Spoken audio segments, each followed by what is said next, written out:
I will say that if I was in Poland, I wouldn't have been so easily influenced by like negative things, so like drugs, alcohol, all of that. But here I was.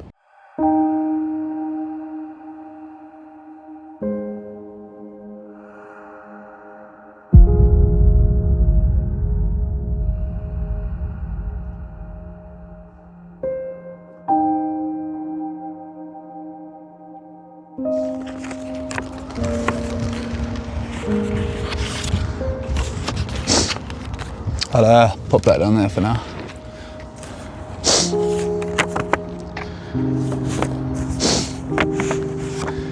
Deep down, I know I should. Blank. Hello. Eat less. Eat less junk. Can I have a minute to think about it? Well, it involves Milo and condensed milk when I'm feeling a bit low or something happens, and I've had a whole tin of it this week. Maybe 2 tins of milk. Now I really need to have less sugar in my diet, and I'm really sorry because she's normally so good, aren't you? Aren't you? There's a lot of different ways you could go with this one, isn't there? Deep down, I know I should. I know I should go to the dentist because I've got dreadful toothache. That's not much of a film for me. I can avoid all other things, but then there's like once or twice a year when you just crave that sweetness, a bit of cinnamon, that warmness. Especially when that weather switched. It was so beautiful, wasn't it? I don't know, I think it was a knockback here and there business-wise, but yeah, that's the one. Eat less sugar.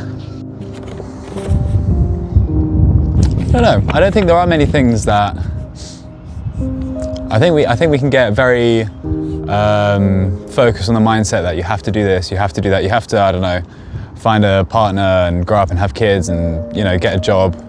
But I feel like there's a lot of the time you don't have to do that as much as you think you do. Like, you know, I like the idea of sort of just like doing what you enjoy and seeing that where that goes. Seeing it might just be a dead end if, you know, you don't end up like being, I don't know, say you try and be a musician. Maybe you wouldn't like that lifestyle in the end, but you know, try it. And you know, there shouldn't be I don't know, there is no objective things you should do. But I mean, there will go a year or two where I might even not have it. Then just that craving comes along.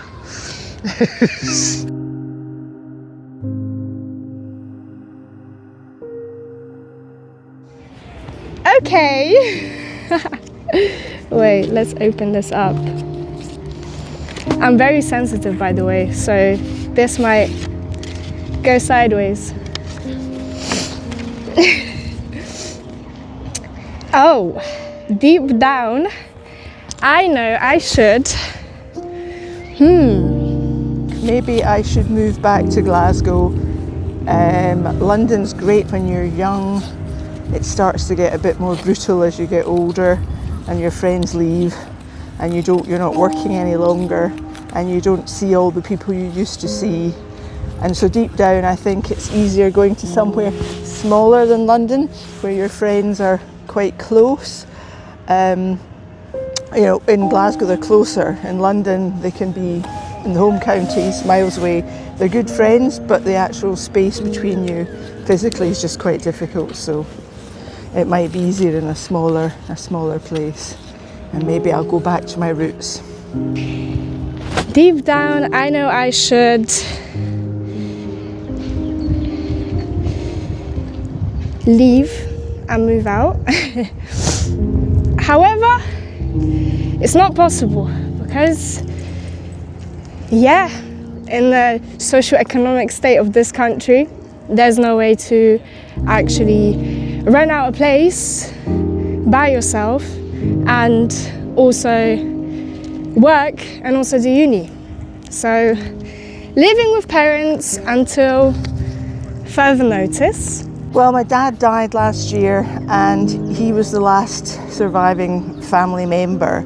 But in the time I was up there, I reconnected with quite a lot of people I'd known, you know, I'd kept in touch with for the last 40 years, but they became much closer. So I spent a lot of time up there when my dad was ill, and probably since COVID the last 6 years. I know I should start living my life and doing what I want to do, but it's like that you got that tie to your family that makes you sacrifice what you want to do to make them, you know, get by. You start to think, maybe when people you knew when you were a kid or at university, there's always just something extra there that they'll go the extra mile for you because there's the deep connection from an early age.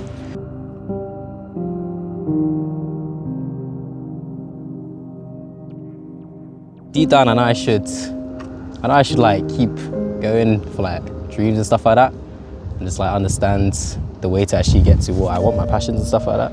I moved here when I was 10 or 11. Yeah, I should just keep working hard and keep going and keep striving for better and just keep actually moving as a person. I will say it's very different in terms of culture, and I will say that if I was in Poland, I wouldn't have been so easily influenced by like negative things, so like drugs, alcohol, all of that.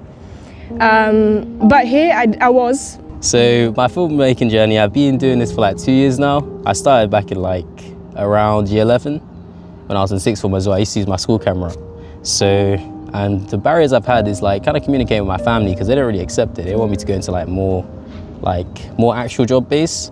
And I understand why they want to as a better future for me, but my goals and like my passions literally lie within filmmaking and actually directing and stuff like that, using creativity to actually navigate and showing different stories around the world and stuff like that.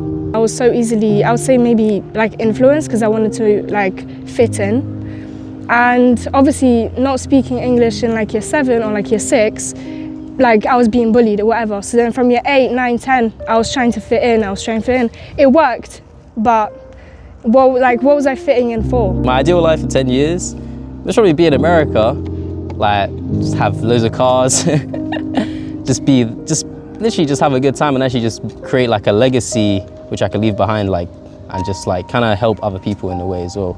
I'm 21 now, and if I was to give a message to my 10 or 11-year-old self would be that listen to your parents. Yeah, essentially stick to what you're good at and don't get influenced by just artificial things or things that people do to show off that, you know, they're so cool or whatever, because yeah, it's not gonna get you anywhere.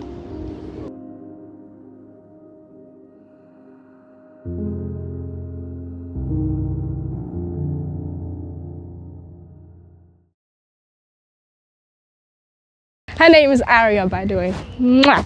My little mwah. Yeah, showing up.